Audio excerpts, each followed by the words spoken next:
My next is just a small story.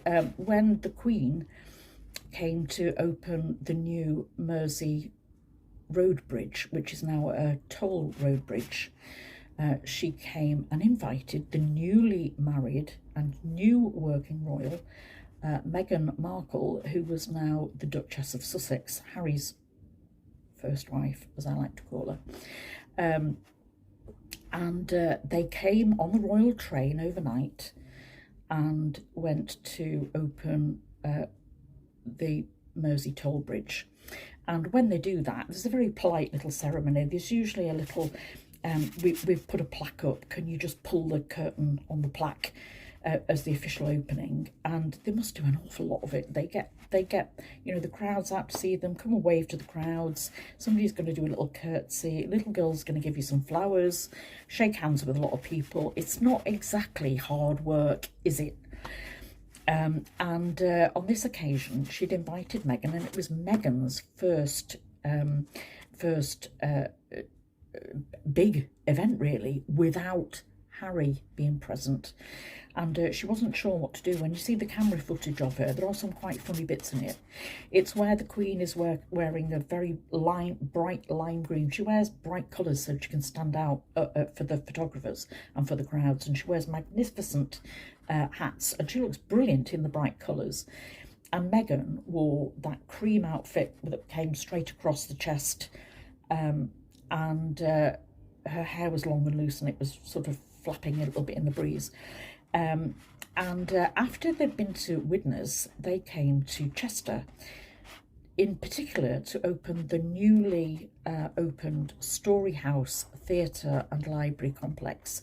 This was converted from the old Odeon. It was the Odeon in my day when I was a student nurse, and it'd been converted into a new space for the community. The public library is now part of it. There are theatre groups that meet up there, theatre groups, children's reading groups. I'm glad to say that this was pre Meghan's own book writing story. Let me read my book to you. We actually heard the children reading to the Queen, and the Queen looks like she's having a really good time, and she's enjoying it. And there are video clips of her really having quite a nice time. I think she actually quite enjoyed being with Meghan and looking things from a slightly different angle and trying to explain things to her. And the two are quite conspiratorially giggling at times, and I think the Queen quite enjoyed that. Meghan was out meeting and greeting the people in the streets before they went to the town hall for a lunch. And I do know somebody that was invited to that lunch. He was a representative of a disabled support group, and he told us that the tables were round tables, about 8 people per table, but the Queen was on one, Meghan was on another, so she was on her own, really, trying to make small talk with people that she didn't know. And she wasn't that well practiced in royal small talk, but she's not unused to talking to the public, and she certainly wasn't a youngster, so she was in her late 30s, wasn't she? And he said that at each table there was a member of security. He said, but you wouldn't know which of those people round the table was security. And there was security around the edge of the hall. Of course, there was security outside. There was snipers on, say, the cathedral again, the top of the Story House. And there would have been plainclothes police out in the crowds. Again, you wouldn't know who they were. The whole point of them is they're incognito. So once they'd had the lunch in the town hall, which is a beautiful building if you ever get the opportunity to go to it. I sang there when I was 11 with the choir, 13, something like that. So I do like Chester Town Hall, it's beautiful. And as they came out, again, they did a meet and greet with the crowds. I didn't go. I didn't want to stand outside on a day when I would have been on my own, and my balance wasn't very good by then. So I opted not to go. And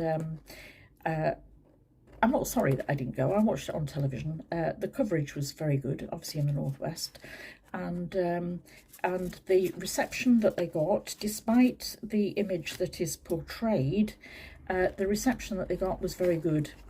There was no way that Meghan wasn't accepted by the crowd, and at that time, people were certainly I was very hopeful that things would work very well with her. But I have got a joke for you, and I really don't want to offend anybody here. When we were young, we travelled by car to Liverpool on the old Runcorn Bridge. Now, at the crossing of the Mersey, there's a railway bridge obviously for the trains. Next to it, a green bridge, famously, a bit like the Forth Bridge. They start painting at one end. By the time they get to the end, they need to come back to the beginning and start painting again. And it's famously in the distance, and it's green. You can see it for miles around. One of my favourite TV programmes is 2 pints of lager and a pint of crisps, and that's from Runcorn, and they feature the bridge to show you the placement of it. And next to Runcorn is a town called Widnes. Well, when we went as youngsters in the car, as we started to approach the Mersey Bridge, it didn't matter how hot it was. We didn't have air conditioning in the car that day. You opened the windows to get fresh air in the car.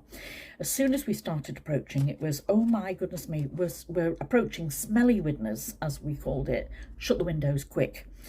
And the reason for that is that there was a glue factory in Widnes, and if you don't know how glue is made, then I would suggest that you do a Wikipedia search. But as a part of the process, there was, let's just say, Widnes had a certain aroma.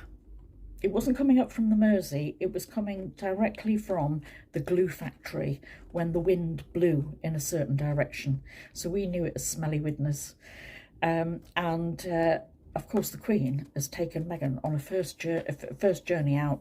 Come with me, I'll give you a trip. When one of the carers came to see me with the agency, she laughed and she said, so the first trip out, the Queen said to her, come on the royal train with me and I'll take you up to smelly Widnes. She said, God, the Queen must really hate her. And that really made me laugh, and that tickled me. Now, I truly don't believe that the Queen hated her. It was just a joke. But can you imagine, you on the royal train, I don't quite know what you're expecting, but you're expecting to see the Mersey, and sometimes when the tide's out, there's not much Mersey to see.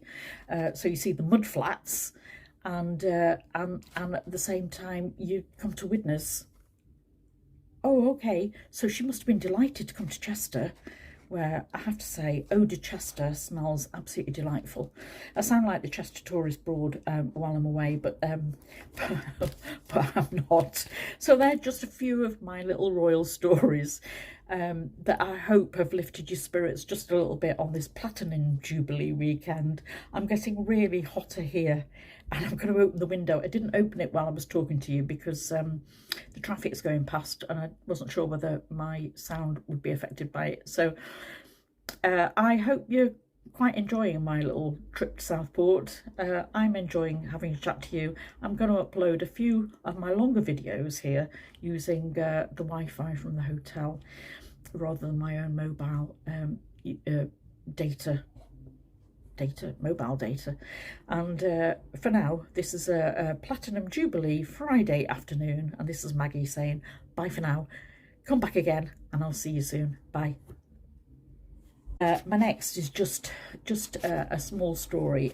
When the